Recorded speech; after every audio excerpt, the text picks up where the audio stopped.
This is Democracy, a podcast about the people of the United States.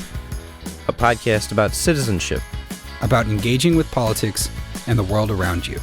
A podcast about educating yourself on today's important issues and how to have a voice in what happens next. Welcome to our new episode of This is Democracy. Today we are joined by an old friend and frequent contributor to our podcast, one of our favorite guests, Dr. Michael Kimmage. He is, among many other things, as our listeners know, an expert on the war in Ukraine, someone who's been following the events there and in the wider geopolitical frame. He has been following these events very closely for the last 3 years now. Michael, thank you for joining us again. A delight to be back with you both. As our listeners know, Dr. Michael Kimmage is a professor of history at Catholic University of America in Washington, D.C. He's also a fellow of the German Marshall Fund. He's on the advisory council for the Kennan Institute at the Woodrow Wilson Center in D.C.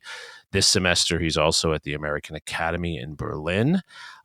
Between 2014 and 2017, Michael served on the Secretary of State's policy planning staff at the U.S. State Department, where he handled the Russia-Ukraine portfolio. Most important, Michael's the author of 4 wonderful books that I recommend to all of our listeners. The first is The Conservative Turn, Lionel Trilling, Whittaker Chambers, and the Lessons of Anti-Communism. I was thinking the other day, Michael, that the era of McCarthyism doesn't seem as distant anymore, does it? Well, that's true. Michael's second book in history's grip, Philip Roth's Newark Trilogy. His third book, deeply relevant for our discussion today, The Abandonment of the West, The History of an Idea in American Foreign Policy. And then his most recent book that I highly recommend to all of our listeners today, a book I've assigned to graduate students and to many other audiences. And it's always been greeted with really very positive responses to a very negative subject, but nonetheless very, very positive responses to the analysis. Michael's most recent book is Collisions, The Origins of the War in Ukraine and the New Global Instability. Michael's also written approximately 7,000 articles for Foreign Affairs recently on the topic, and many other important publications. So thank you again for joining us, Michael. Wonderful to be back. Zachary, you're going to start us off with your scene-setting poem, as always. What's the title of your poem today? The Village. The Village. Okay, let's hear it. On the corner of the street in the village, an old woman walks her shopping basket, knowing already where the market is, knowing already where the landmines are. While in the big house, in the big city far away, they are speaking of the village, asking how many soldiers they have left and how much food remains for winter. While on the street corner she walks past the ruined apartment blocks and the entrances to bomb shelters and the sidewalks overgrown with grass. While in the ministries they talk and toss around the names she's always known, the village and its neighborhoods, her schoolhouse with its nest of guns. And on the street corner she sees a little boy walking towards her, eyeing with worry each movement until he passes her, and she begins to cry. Very personal and moving, Zachary. What is the real message of your poem? I think the message of the poem is how strange it is, I think, to live in a place that one has known one's entire life, and then to see that sort of very local geography become the subject of these giant geopolitical forces and the kinds of things that world leaders will talk about. I mean, most of the territory that's being fought over in Ukraine today, these are small villages and small cities that, are on front pages of newspapers worldwide. And I trying to understand in this poem what that must be like for someone who's from one of these places. Right, to be caught in the crosshairs in a sense. Right. Yeah. Michael, is that an accurate way to think about this war right now? I think it's a very accurate way of thinking about the war, and in a sense, also the title of the village. I mean, it's very much a war of villages at the moment. Although the horror of the war descends certainly upon Ukrainian cities, northwest, east, and south. I mean, the real misery of the war, I think, is going from village to village and locality to locality. And it's wonderful for Zachary to turn our attention in that direction, because one of the hardest things, it's just a kind of general statement, one of the hardest things to grasp with this war is that it is relentlessly, ruthlessly, horrifically local. to the village street and the village store, and at the same time unfathomably global. And the intersection of those two things is, I find, analytically the hardest thing to capture about this war, the hardest thing to figure out about this war. And Michael, how do we understand the current status of the war? What you've just described so eloquently has been the case for years now, right? It's been a war of villages. It's been a war of family suffering. It's been a war of inches in the worst way. How do we understand where we are in this war right now in late 2024? Well, it's a war that it's never had a simple geometry to it, this war, but it has an increasingly complicated geometry and complicated geography as well. So on the 6th of July in this year, Ukraine initiated an offensive in the Kursk province of Russia itself. And although the Russians have been clawing back territory there in the last couple of weeks, that remains very much under Ukrainian control, or a part of Kursk remains very much under Ukrainian control. So that's one part of this war. On the battlefields of Ukraine, Russia has been making small but fairly steady advances. That's a story of the last 6 months. In addition, as we've talked about many times before in this program, Russia's attack on the civilian infrastructure, especially energy, has been intensive, and Ukraine stands before a very, very difficult winter. That's people who are far from the front lines will experience those difficulties. And as if that weren't enough to grasp in terms of the nature of the battlefield or the nature of the conflict, we have the introduction of troops from North Korea. And then apparently, according to the Financial Times, soldiers from Yemen have just entered the conflict as well. So these are not in numbers to probably change the ultimate course of the war, the dynamic of the war. But there, too, we see that what at the beginning had been Ukraine's war is now unambiguously the world's war. I don't wish by that to say that this is a world war in the kind of World War I, World War II sense. It's not, but it's very much the world's war. And previously, I think one had discussed that in terms of consequences, right? The war is generating inflation, it's making fertilizer and food prices higher, and forcing Russia to scramble to create economic connections all over the world. And the war was global that way, but now it's global in a more immediately military way. And that's been a development of the last month, really. And that too complicates the lines of conflict, the nature of the conflict, and not that we're there yet in our conversation, but the whole matter of conflict resolution. Could you help us understand the scale of the losses on both sides in this conflict?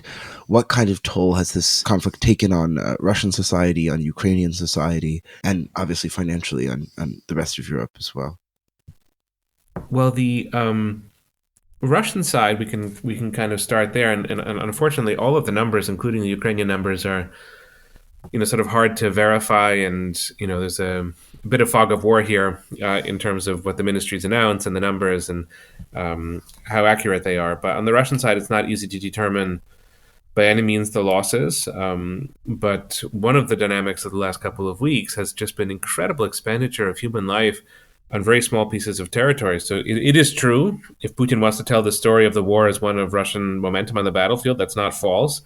But I'm glad you asked the question, Zachary, because the sacrifices being made on the Russian side for the sake of those advances is immense. Now, I can't quite recall the number of internally displaced people in Russia since July, but it's substantial. I don't know, maybe it's around 100,000 or maybe more of people in Kursk province who have been displaced by the war. But it remains the case, and this is a key point on the Russian side because it's a political point, that the cities of Moscow and St. Petersburg are very much insulated from all of this. They're certainly insulated from direct attacks from Ukraine, but they're also insulated from the casualties and the sacrifices, for the most part, which have been outsourced to the regions and to the poorest precincts of Russian society. So it is possible as a middle-class Russian, as an urban Russian, to pretend that the war isn't happening, or to live your life without too much visual evidence that this terrible war is taking place. So, in that sense, Putin is able to manage, I think, the politics of the war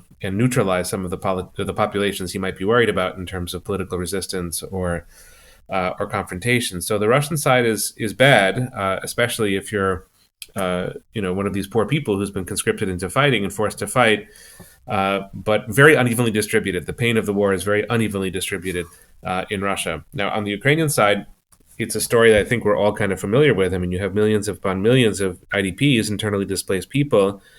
You have millions of people who have left the country point blank since the beginning, especially women and children who are living in Europe and elsewhere. And Ukraine faces, to go beyond the point of this being simply costly for Ukraine. Ukraine faces a really acute manpower crisis at the present moment, and it's lost a lot of soldiers, to be sure, and Ukraine is trying to balance the demography of the war in the following way. President Zelensky has been very reluctant to go down below the age of 40, and especially 30, to recruit soldiers, because he wants Ukraine to have a future, and he wants the economy to have a future, the society to have a future, and so he's trying to keep, in a way, the youth of Ukraine somewhat distant from the terrible losses that are occurring at the front, but that's not working to Ukraine's military advantage at the present moment. And that, of course, is a problem that's compounded somewhat by the IDPs and the refugees and such, the kind of flux of population that you've experienced, or Ukraine has experienced since the start of the war. In terms of civilian casualties in Ukraine, it's not that the numbers are astronomically high, but it is important to note that it's hardly a day that passes without a Russian attack on a shopping mall, a hospital, a place that's, just a civilian place. And, it's maybe 10 people who die, 20 people who die, 30 people who die. And that's, of course, bad enough in its own terms. But it also means that if you live in Ukraine anywhere, Lviv, Kiev, other places, you have to live with the fear of something like that could happen to you. So it's not that the suffering of the war is especially evenly distributed throughout the Ukrainian society. There are distinctions and gradations, but it's, of course, utterly impossible in Ukraine to live without an awareness of the war and without a feeling for the price. And so there's an asymmetry, quite a few asymmetries between Russia and Ukraine on exactly this point.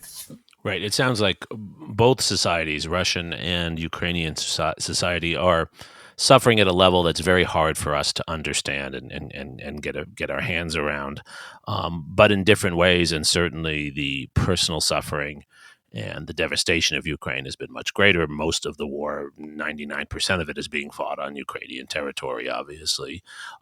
Is it fair, Michael, to call this a stalemate? Are we in a kind of 1915, 1916 moment when we have stalemated armies in Europe during World War I?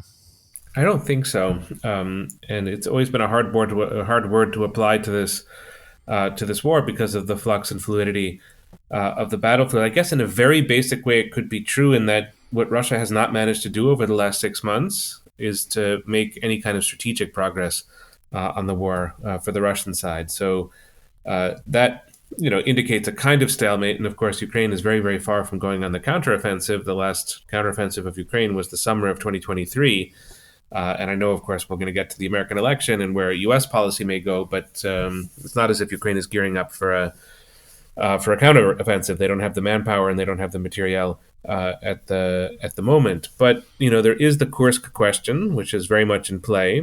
That's another aspect of the war that's not stalemated. But I think also what you need to overlay onto the war at the present moment, and it's not exactly a Ukraine story, it's more a Russia-West story, is that you've seen a pretty considerable escalation over the last month, that permission has been granted for Ukraine to use certain kinds of missiles, ATACMS, Storm Shadows, etc., on Russian territory, on Russian soil, and then Russia just fired a very high-tech missile into Ukraine, basically a kind of shot across the bow that suggests the conflict could become nuclear, which I don't think it will, but nevertheless, it's hard not to pay attention to these forms of symbolic action and communication. And so, interestingly, although you might imagine in the period between the election and the installation of a new president that there would be a kind of lull, you've seen the opposite. You've seen the West being willing to lift some of the restrictions on its support to Ukraine, and you've seen Russia responding with certain kinds of escalation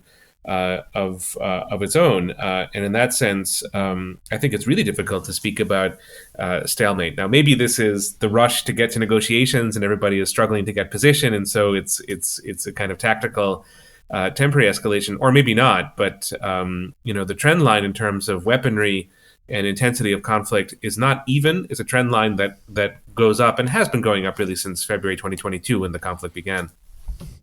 And it would seem, Michael, that Russia has much more capacity for escalation now, right? With the weapons they're using, and then, as you mentioned before, bringing in foreign soldiers. Yes, That's true. I mean, I don't know if there are too many weapons, non-nuclear weapons, that Russia has failed to use or has been shy about using or reluctant to use. Of course, they've been waging a very unhemmed and very brutal war since the beginning. So, Russia has driven this to the max already, and has to decide now whether it would go kind of a category above in terms of weaponry. But there are a lot of risks and dangers to Russia if it were to do so. And it is very interesting to speculate about the turn to foreign fighters, to non-Russian soldiers in the conflict. And I think you can read it in two ways, and I wouldn't be overly confident about either one, but you can read it as desperation. And of course, this line of argument has been put forward that Putin is on the ropes.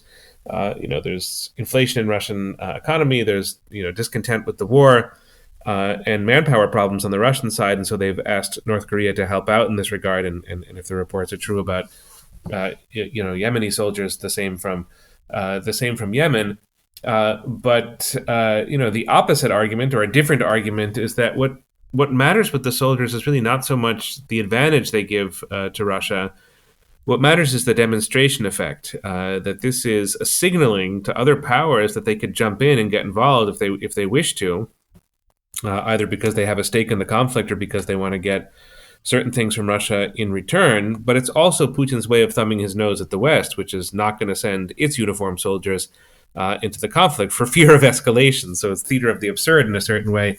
For fear of escalation, that's not going to happen on the Western side with Ukraine, but Russia is perfectly comfortable doing this with outside powers and using these outside powers for Russia's war effort.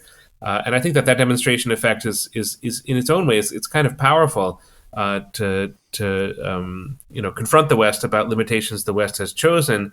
And if Russia really has a target audience there, it's probably not in Washington or in Berlin. The target audience is probably in Kiev. Like, look, we're able to enlist other countries in the struggle directly. You guys are only in the struggle on your own and can't get other countries to jump in on your behalf. And so that wouldn't be desperation. That would be something quite different. What do you think the mood in Kiev is at the moment? You mentioned the sort of long-term impossibility, or at least short-term impossibility, of a counteroffensive, and the sense that the war will probably continue for a long time. Is there yet renewed pressure for a negotiated settlement, or is the mood still very much one of fighting until victory? I think the mood in Kiev is a bit contradictory. So from my friends who are going, everybody comes back kind of daunted by how hard the war is, how hard of a stage the war has reached, and at the war weariness that's there, on the front lines, among civilians, etc. We're now on the verge. In February of next year, we'll be looking at the 3-year anniversary of this conflict. So it's a long war, and with many brutalizing effects on the people of Ukraine. And so when you put the situation in that framework, in that context, it is definitely different from the first year of the war in Ukraine, and there is a growing receptivity to some kind of negotiated end or different approach that would minimize the fighting. That speaks to the emotions that people have about the war, and probably also to the sense that the war has lost its time horizons. That if you can't imagine a counteroffensive for Ukraine, it's very hard to imagine winning.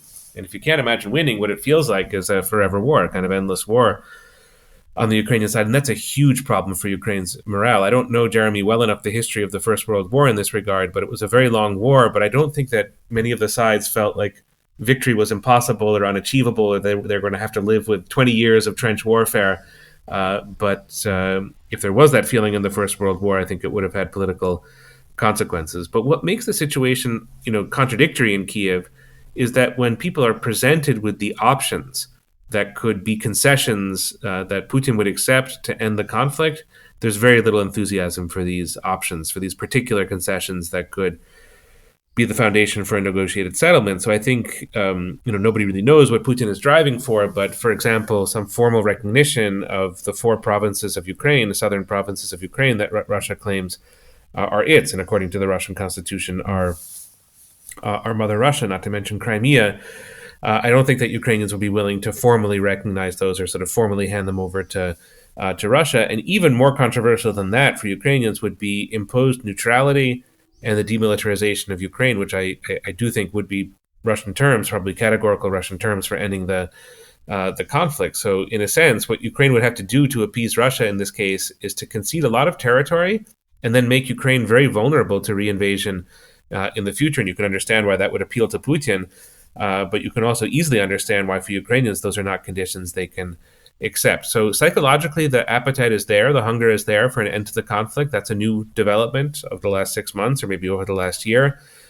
But none of it falls into line in terms of politics and actual diplomacy for a platform of actions that Ukraine could develop that would end the conflict. And it's clear that Russia is going to make this as difficult as possible, if not as impossible as possible, for Ukraine. So Putin, and it goes back to the question about costs on the Russian side. Putin is certainly still able to drive a hard bargain, and perhaps, as we've already discussed, to escalate in the future. So I would say, practically speaking, no end in sight. Why are the Ukrainians trying to escalate right now? As you discussed already, using missiles to fire deeper into Russian territory, various other things that the Biden administration had limited the Ukrainians from doing before. Now it appears that Washington has given them a green light in the months before the transition in Washington. What advantage do the Ukrainians see? What advantage does Zelensky see in escalating on his side? Right. Well, I think that, for Ukraine, the argument is pretty simple. I mean, they're on the ropes at the moment, and I think they just want as much firepower as possible. And anything that will turn the dynamic of the war more in their direction. And a lot of this stuff that's been granted in the last week or the last 2 weeks is stuff that Ukrainians have been asking for a long time. So it's not a kind of a new posture or position in Ukraine. It's just they've been newly successful at getting some of these requests granted. But I think hovering in the background of all of this is, of course, what the Trump administration is going to do about Ukraine.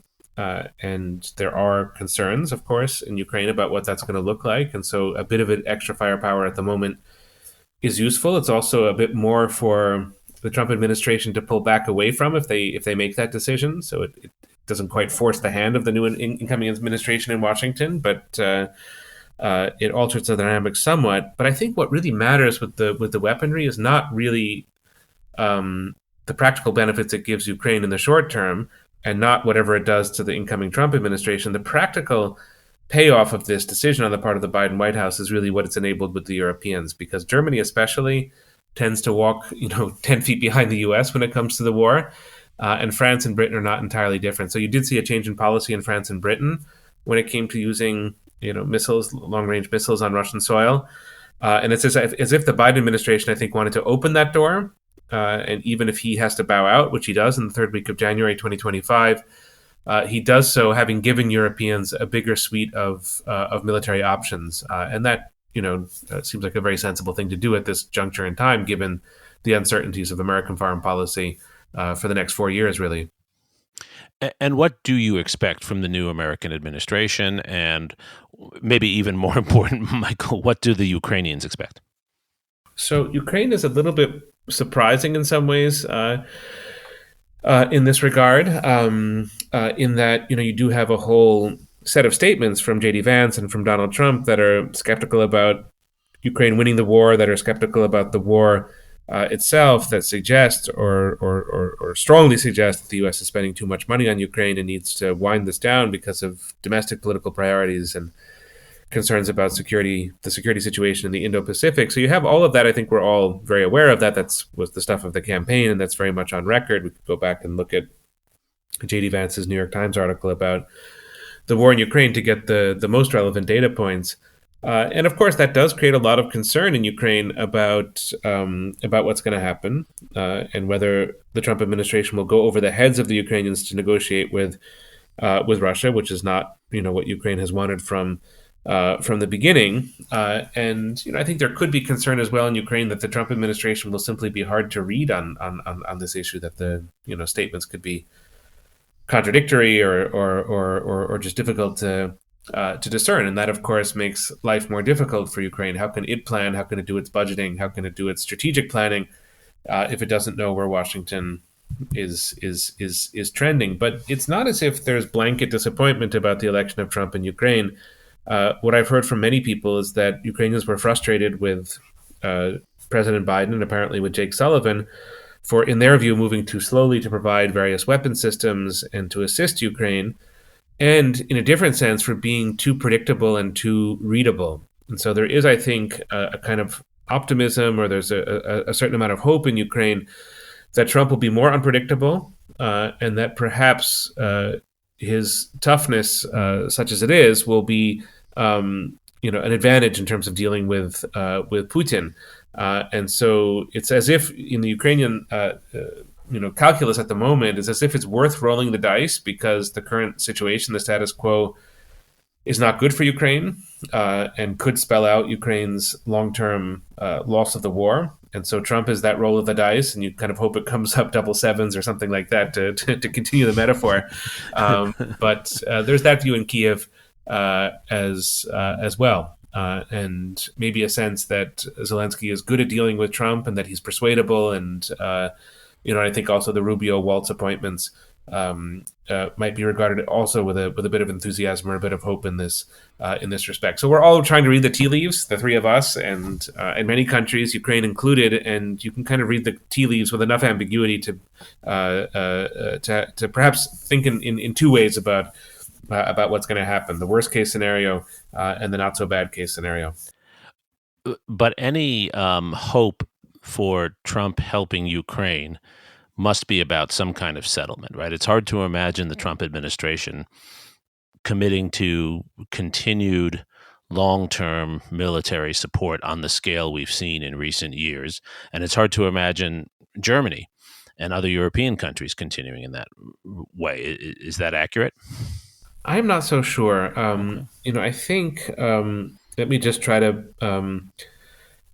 give in a way a sort of maybe more unexpected answer to the question. But what you suggest may, of course, kind of come to pass. But I think on the U.S. side, I don't think it's going to be easy at all for the Trump administration to make diplomatic progress on the war, which is to say, to approach a negotiated settlement to the conflict. The nature of the problem is extremely, extremely hard to deal with, the problem of arriving at a negotiated settlement to the war. It demands some point of view about the territorial configuration of Ukraine, and I just haven't seen any of that from the Trump administration yet. Are they going to concede territory? Are they not going to concede territory?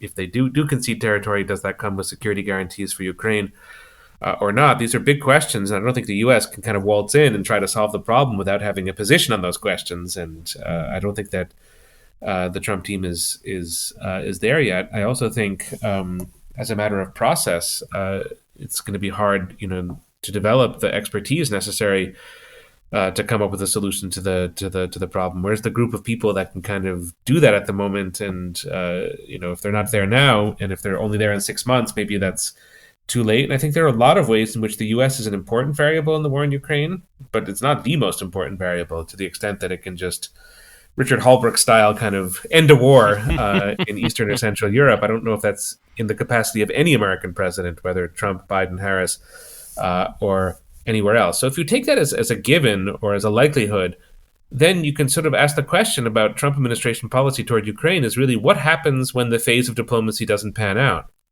And there I'm not convinced that the U.S. just turns around and leaves. I don't think it would be in the strategic interest of the U.S. And I do think it's possible that the Trump administration could at that point consider certain modes of escalation that the Biden administration would not have accepted. So I do think that there's a path to that. I'm not saying that this is a 75% likelihood. I'm just saying it could happen that way.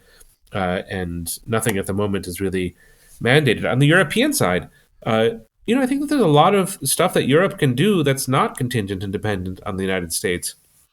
Again, I don't see the U.S. as such a powerful variable in all of this. The parts of Europe to watch if the Trump administration would really try to wash its hands of support for Ukraine and either try some kind of Hail Mary negotiation with Putin or just focus on other issues, the part of Europe to watch is Scandinavia, the Baltics, and Poland. And this is not a small or insignificant part of Europe. Poland is now spending 4% of its GDP on defense. Baltic republics are on the smaller side, but they're deeply, deeply committed to Ukraine. And of course, Finland and Sweden, freshly minted NATO members, but also Norway, all have borders with Russia or are very close to Russia and really feel that there's something existential about what's happening in the war. So I don't think that these countries just bow down and turn tail. If the U.S. changes its policy, I think that maybe they double down and send in the uniformed soldiers into the conflict or something like that. You get a kind of group within Europe that takes a different tack. And then, France, the UK, Germany assist as they wish to assist because they also have a strategic interest in Ukraine not losing. And so it no longer becomes the NATO framework, which would not be good for the transatlantic relationship. But I don't think it's one of just quiescence and folding up the tent if the U.S. is not any longer as committed, or if the U.S. is sort of objectively uncommitted to Ukraine. So I think that just the scenario of Western support ending under any circumstances in the first 2, 3, 4 years of the Trump administration, of Trump administration Part 2, I don't think it happens. And I think Russia may be, as it has so often in this war, be very hubristic about where it stands at the moment. Yes, that, okay, yes, Trump is elected and everything is going our way, and AfD and BSW and other parties are going to come to power in Europe, and Europe and the US are going to give up on Ukraine. I think you do hear that melody being sung in Moscow at the moment, but I think they could well be deluding themselves on that point. What would happen, Michael, if Trump and Putin did, as you said before, negotiate over the heads of the Ukrainians? I'm thinking here of Kissinger and Lee Duc-Tho in the early 1970s. The United States negotiating with the North Vietnamese over the heads of the South Vietnamese, despite the resistance of the South Vietnamese, for example, right? And so in this case, this would be Trump and Putin organizing some grand bargain, some big deal that Trump could brag about, that would give Putin much of what he wants, with maybe consulting at best Zelensky and others in Ukraine. How would Ukraine respond to that? That's a really good question, of course. And I wanted to, since you mentioned the example of the Vietnam War, mention one other historical example, which is very much on the mind of Ukrainians when they think about this question, which is the absence of a Ukrainian delegation at the Treaty of Versailles. So there was a Polish delegation, to be sure, at Versailles, and Poland got a country, but there was not a Ukrainian delegation, or there was not a successful Ukrainian delegation at the Treaty of Versailles. And so already at that foundational moment for 20th century Europe, you had other powers deciding the destiny of Ukraine, which was carved up by Poland and the Soviet Union after the First World War. So, there is a precedent for that sort of thing, certainly in Europe, and not impossible that it could happen. I don't doubt that the technicalities of such negotiations are possible. I don't doubt that it could be a trial balloon that the Trump administration floats, but I would have a million questions about implementation if Ukraine is not willing to cooperate. And the U.S. has leverage over Ukraine, but it doesn't have complete leverage over Ukraine. There's the point that I made a moment ago about Scandinavia, the Baltics, and Poland being deeply committed to Ukraine, whether or not the United States is. And there's, of course, the question of Ukraine itself, which over the last 2.5 years has built up a really large army and also built up a fair amount of defense industrial capacity. So, I don't know what happens if Ukraine doesn't agree, but I'm not sure at all that Trump could force Ukraine into a deal that it doesn't like. But even if it could, even if that were in theory possible, the question of implementing a deal is hugely important. I don't know if it's that hard to sign a deal. I guess you can always do that, but to implement it is really, really important. So if the Trump administration agrees to a ceasefire that then just turns out to be an operational pause for Russia, which, Russia signs something and then 3 months later goes on the attack again, that would be a really bad look for the Trump administration. And so they would have to think long and hard about implementation. Implementation takes us to the question of security guarantees, that the territory that would remain Ukrainian, I assume if there is a deal with Russia, it involves some transfer of territory from Ukraine to Russia, but the territory that remains Ukrainian would have to be defensible. And if it's not, then it's really not a negotiated end to the war. It's just a bungled phase of diplomacy between Russia and the United States. That, of course, is eminently possible at any time, but not equivalent to a negotiated end to the war. So it has to be done with the powers of implementation behind whatever the deal is. And there are actually a number of European countries at the moment that are stepping up and thinking about the question of providing peacekeepers and doing that security guarantee. So maybe if they can be very creative, the Trump administration would have options in that regard, but it has to be worked through. And finally, I would say, in the same way that the U.S. can't impose outcomes on Ukraine, the U.S. can't impose outcomes on Europe either. It's not as if the U.S. can just come in and by fiat say, this is an end to the war. It has to be done in consultation. And if the Europeans don't agree, they will probably take their own path and take their own course. And so, we're both, Jeremy, you and I, students of diplomacy and diplomatic history. It's, I think if you think of it in those terms, it's just the possibility of success, even in a 6 to 12 month time period, the possibility of success to a hastily determined negotiated settlement and an unenforced or unenforceable negotiated settlement, the possibilities for success are vanishingly small. Right. And I think a point you make so well, Michael, is, and we know this as historians, a conflict like this does not end quickly. And so there's nothing that the Trump administration can do that will bring this conflict to a quick end. The question is how it ends, or if it ends, and in what way, but it will be a long, drawn-out process, nothing that will be quick. Yes, and of course, again, thinking historically, not quite as far back as the Treaty of Versailles, but we do need to think back to the Minsk diplomatic process of 2014, 2015. Yes. Angela Merkel has just published her memoirs in Germany out this week, and I haven't read the book yet, but I'm curious to see what she has to say about Minsk, because she was one of its chief negotiators with the then president of France, Francois Hollande. But this is really a very, very scary set of precedents that were set in 2014, 2015 for, in a way, exactly the reasons I was laying out a moment ago. Minsk was done really fast in response to some battlefield setbacks in Ukraine, so it was kind of suing for peace. And also Minsk, the whole point of Minsk diplomacy, was to get Russian soldiers out of eastern Ukraine. And the mechanism that was in place for Minsk diplomacy to work was sanctions, economic sanctions, but it was too little. And Minsk needed some firm military commitment to the Ukrainian side for it to have been a much, to have been even borderline effective and successful. So we have to learn from that history. Yes. That's the seminar that I would want every incoming policymaker in Washington to take, the seminar on what happened in Minsk with Minsk diplomacy in 2014 and 2015 and why it didn't work, because you really don't want to reinvent this dysfunctional wheel. Right. It's a key lesson from diplomatic history that diplomacy without adequate force is not effective in most cases. Zachary, you and many of your generation, you've lived through so much in the last few months and years. There's one crisis after another. One can think of the Middle East. One can think of East Asia.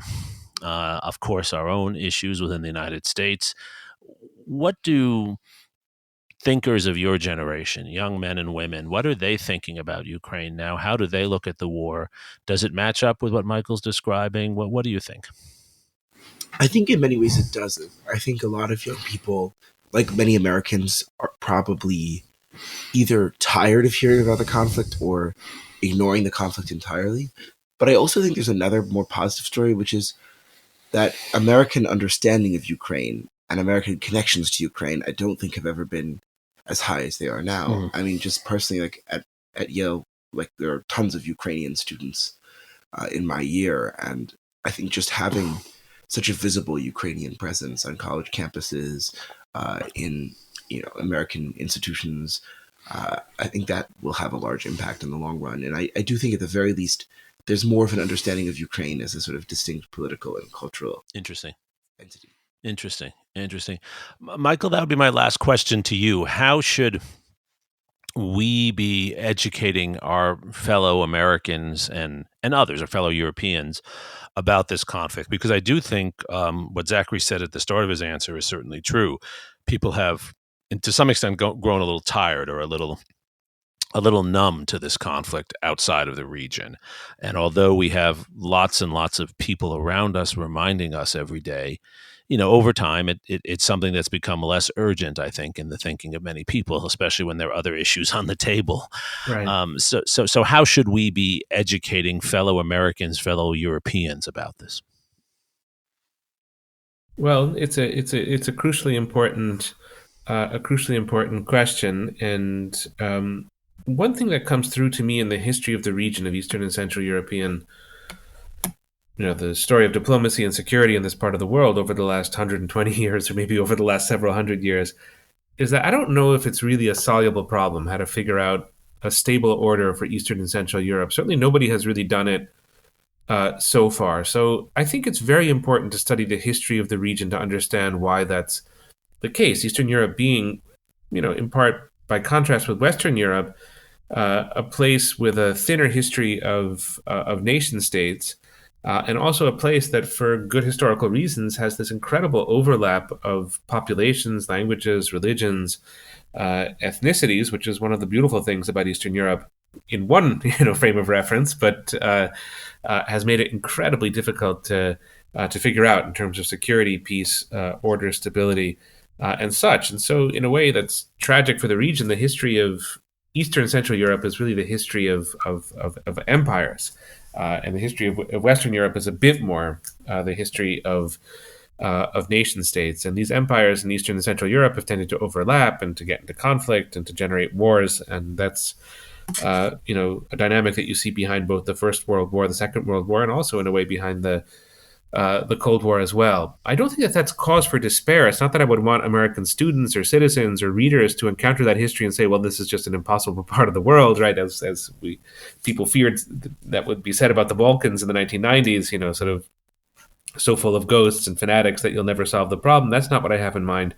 I think that what this does when you study the history of the region is it tells you not to set the bar too high.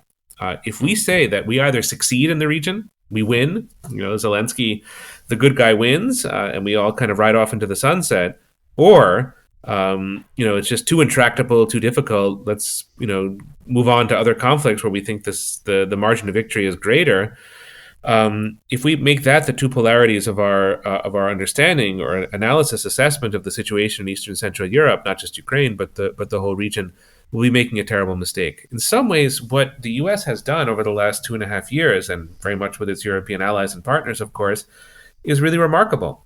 In the face of a brutal Russian onslaught, they have maintained roughly 80% of Ukrainian statehood. Ukrainian nationhood is thriving. It's intact. It's doing well. That by the standards of the region is a huge achievement. And so you need to understand the region that you're dealing with. It's not going to be like the creation of the NATO alliance in 1949, which is a great achievement of American diplomacy, strategic thinking. But that was achieved in a terrain and a landscape that was much more conducive to, quote unquote, solving the problem than Eastern or Central Europe is. So what we need to do is to develop a historical sensibility, which you can do, of course, but just by studying the history of the region. That historical sensibility, in turn, is going to give you, I think, a realistic set of expectations. You're not going to be totally successful, but you can certainly do better if you pursue wise policies, and that has a lasting and important impact. And that, in turn, sort of takes you to a kind of sense of patience when it comes to dealing with this stuff. And I fear at times that Russia has a bit more patience in this regard. Of course, Russia is of the region. Right. And so Russia's comfort level with the sort of insoluble problems of Eastern and Central Europe is, I think, at times higher than ours. And I worry about that. But I do think, to go back to the core of your question, properly educated about the region, a 3/4 victory is great. Even a half victory is sometimes great. And if you can make it last for 10, 20, 30 years, that's doing as well as one ever has in that region. And so don't set the bar too high. Don't be unrealistic. Don't assume that solutions that worked in other parts of the world, in this case, the solution that was the NATO alliance, is necessarily going to work in this part of the world. Be careful about that. Develop policies that are suited and specific to the region. And when they don't fully work out, as they won't, have the patience to stick with your guns and to support the territorial integrity and sovereignty of Ukraine, both as a lived reality for Ukrainians, but also as a precedent that's going to matter hugely for the future of Europe, East, South, Northwest, etc. And if we have enough patience, we'll muddle through with this war, and we can develop that patience through sort of a careful reading of some of the most extraordinary, fascinating, and enlightening history imaginable.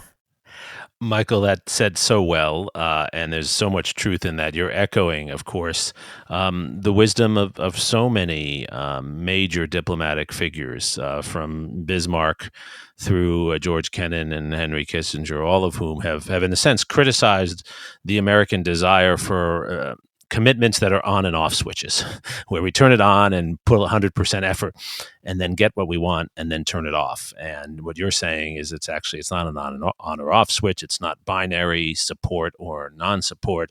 It's about long-term commitment, and it's about half measures and achieving what is achievable with a larger strategic direction in mind, but a strategic direction that involves decades, not months and years. If I could jump in just for Please. a quick point, Jeremy, about U.S. foreign policy in this regard, there's a very instructive example from the history of the early Cold War, and really from the year 1945, where the U.S.